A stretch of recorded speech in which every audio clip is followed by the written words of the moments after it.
నమస్తే, welcome to our channel. నేను మెస్సిరి. రేవంత్కి మోదీకి మధ్యలో జగన్ టీం మధ్యవర్తిత్వం చేస్తుందా?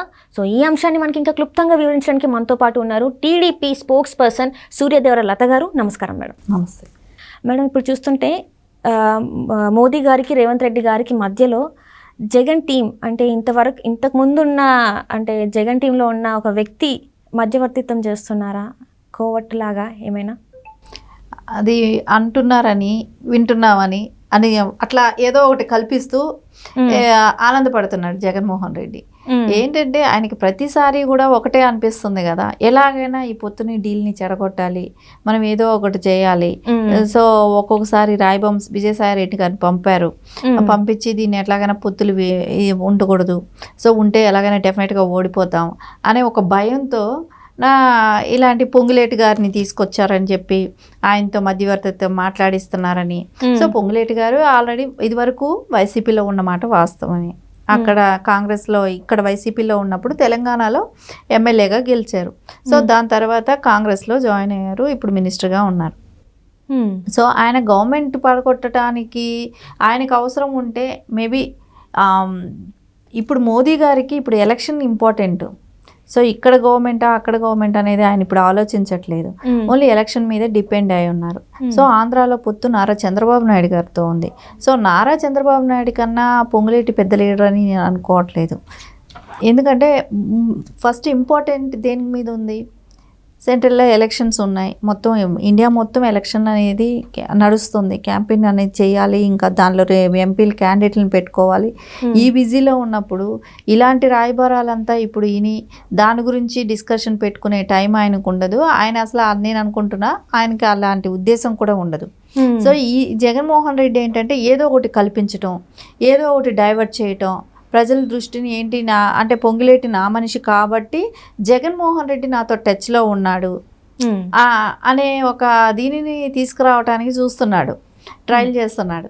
అది అట్లా ఎట్లాంటి అవకాశము లేదు, అలాంటి అవకాశం కూడా రాదమ్మా. ఎందుకంటే నారా చంద్రబాబు నాయుడు గారి ఆయన నిన్న మనం చూసాం, సభ ఎంత సక్సెస్ అయ్యిందో, ఎంత అశేష జనం వచ్చారో. అక్కడ కూడా ఆయన చాలా హ్యాపీ ఫీల్ అయ్యారు ప్రజల స్పందన చూసి కూడా. అలాంటప్పుడు ఈ పొంగులేటి లాంటి వాళ్ళతోనూ మంతనాలు చేస్తున్నారు అనేది ఒక అపోహ మాత్రమే, అలాంటిదైతే ఏమీ అవ్వదు.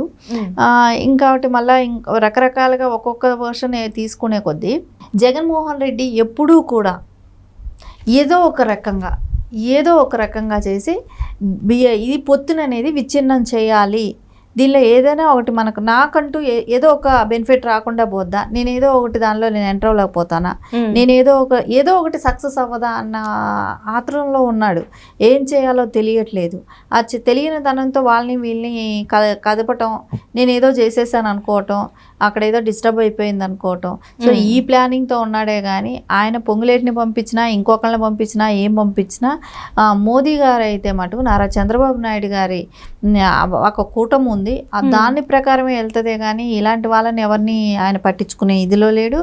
ఈ తెలంగాణ గవర్నమెంట్ అనేది కాంగ్రెస్లో ఎప్పుడూ కూడా అంటే ఇక్కడ ఏంటంటే ఇప్పుడు మీరు చెప్పే దాన్ని బట్టి చూస్తుంటే పొంగులేటి శ్రీనివాస్ రెడ్డి గారు ఏంటంటే కాంగ్రెస్లో జాయిన్ అయినప్పటికీ కూడా ఇక్కడ ప్రభుత్వం గురించి, ఇక్కడ కాంగ్రెస్ ప్రభుత్వం పడిపోతుంది, ఇంకా 6 నెలలు 3 నెలలు ఆ తర్వాత మళ్ళీ కేసీఆర్ గారి ప్రభుత్వం అంటే మనం చూస్తాం జగన్మోహన్ రెడ్డి గారికి కేసీఆర్ గారికి ఎలాంటి సంబంధాలు ఉన్నాయి, వాళ్ళిద్దరి మధ్యన ఎట్లాంటి స్నేహబంధం ఉందని. సో వాళ్ళ కోసం కోవట్టులుగా వీళ్ళు మారిపోయారని చెప్పేసి కూడా కొన్ని వార్తలు వస్తున్నాయి. ఇందులో వాస్తవం లేదంటారా మరి?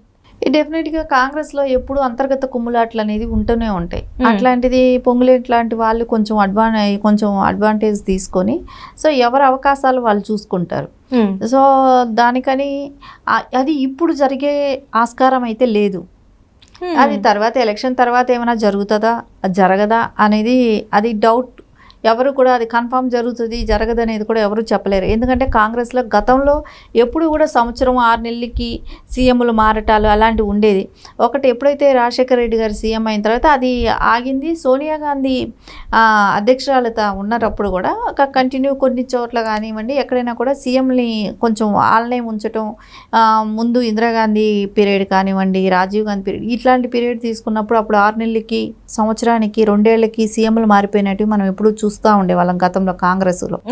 నేను అదే ఫాలో అవుతారేమో, అదే కంటిన్యూ చేస్తారేమో. ఎందుకంటే సోనియా గాంధీ గారు అధ్యక్షులు అయిన దగ్గర నుంచి అలాంటి చేంజెస్ అనేది తగ్గిపోయింది. అదేలాగా రేవంత్ రెడ్డి గారినే కంటిన్యూ చేయొచ్చు కదా. సో ఇప్పుడు 100 రోజుల్లో కూడా అనుకున్న హామీలు నెరవేరాయి. రేపొద్దున ఎలక్షన్లో వెళ్తారు. ఎలక్షన్కి వెళ్ళినప్పుడు ఎంపీ సీట్లు కొంచెం కాంగ్రెస్ మెజారిటీ రావటం అలాంటివి ఏదైనా జరిగిందనుకోండి, ఇంకా అతనికి బెనిఫిట్గానే ఉంటుంది. సో నేను అనుకుంటాను ఇప్పటికిప్పుడు అట్లాంటివన్నీ జరిగిపోయేది, అలాంటి ఆస్కారాలు అయితే ఏమీ ఉండదు. డెఫినెట్గా ఈ పొంగులేటి గారు కానీ ఇంకొకళ్ళు కానీ ఏదేమైనా కూడా ఆఫ్టర్ ఎలక్షనే ఉంటాయి కానీ అవి జరగచ్చు, జరగకపోవచ్చు. మనం ఏమీ చెప్పలేం. కాంగ్రెస్ గురించి అంతర్గత కుమ్ములాట అనేది ఎప్పుడూ ఉంటాయి కాబట్టి అది కంటిన్యూ కూడా అవ్వచ్చు. అందుకే అంటే నిన్న జరిగిన సభలో మనం చూస్తే ఆంధ్రాలో సభ అయితే జరిగింది. ఈ సభలో అందుకే జగన్మోహన్ రెడ్డి గారిని ఎట్లాంటి మాటలు అనలేదు అని చెప్పేసి కూడా మనకు వార్తలు వస్తున్నాయి. సో మరి ఇందులో వాస్తవం లేదంటారా? మరి ఈ మధ్యవర్తిత్వం దీనికి ఏమైనా సంబంధం ఉందంటారా? అలాంటిది ఏమీ కాదమ్మా. ఇప్పుడు ఫస్ట్ ఒక సభ అయింది, ఇంకా రేపొద్దున ఇంకా ఎన్ని సభలు ఉంటాయి. ఎలక్షన్ టైంకి నెక్స్ట్ టైం మళ్ళా వస్తారు మోదీ గారు. ఇప్పుడు ఓన్లీ వచ్చి వెళ్ళారు, ముగ్గురు కలిసి ఒక స్టేజ్ పైన కనపడ్డారు. అంతేగాని ఇప్పుడు ఇదే సభ ఆఖరేం కాదు కదా. అంటే చాలా మంది ప్రజలు ఏమనుకుంటున్నారంటే వచ్చినప్పుడు ఎందుకు ఇద్దరు ముగ్గురు కలిసి ఒక వేదిక మీద కనబడినప్పుడు ఎందుకు జగన్మోహన్ రెడ్డి గారిని ఇంతవరకే పాలన అనేది మనం చూసాం, అభివృద్ధి అనేది లేదు, అయినా కూడా ఎందుకు ఆయనని టార్గెట్ చేసి మాట్లాడలేదు, తన గురించి ఎందుకు మాట్లాడలేకపోయారని చెప్పేసి వాళ్ళు మాట్లాడుకోవడం జరుగుతుంది. సో మరి ఎలా చూడాలి మరి ఇది అంతా కూడా అమ్మా ఏదో ఒకటి పట్టుకొని లాగటం ఇచ్చేయటం తప్ప కానీ దీనిలో అంత పెద్ద ఇదేం కనపడటం లేదు. అక్కడ అన్నారు కదా ప్రభుత్వ వ్యతిరేక ఓటు ఏది కూడా చీలకూడదు. సో కాంగ్రెస్ కూడా ఇకండి, ప్రభుత్వాన్ని పడగొట్టాలి, కూటమి విజయం సాధించాలి అనేది చెప్తున్నారు కదా, స్పష్టంగా చెప్పారు కదా. అంటే ఇప్పుడున్న గవర్నమెంట్ సరిలేదు కాబట్టి మనం తెలుగుదేశం ప్రభుత్వమే కానీ నారా చంద్రబాబు నాయుడు గారి ఇదే కానివ్వండి, ఇమేజే కానివ్వండి, ఆయన అన్ని దృష్టిలో పెట్టుకునే మాట్లాడారు కదా.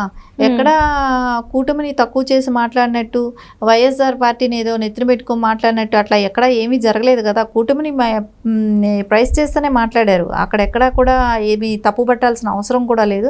ఇంకా చాలా సభలు పెడతారు, ఇంకా రావాల్సింది ఉంటుంది. ఇది ఒక్కటితో అవ్వదు కదా, ఎలక్షన్గా ఇంకా టైం ఉంది. సో ఇంకా 2-3 సభలు పెడతారు, అప్పుడు మాట్లాడతారు కదా. తప్పకుండా మాట్లాడకుండా ఎలక్షన్ ఇది మేనిఫెస్టోలో పెట్టినట్టువే కానివ్వండి, ఏం పాటించావు, ఏం చేసావు, ఏం చేయలేదు అనేది కంపల్సరీ ఆ రోజు డిస్కషన్ అనేది వస్తుంది కాబట్టి తప్పకుండా మాట్లాడతారు మోదీ గారైనా. Right thank you so much. Thank you.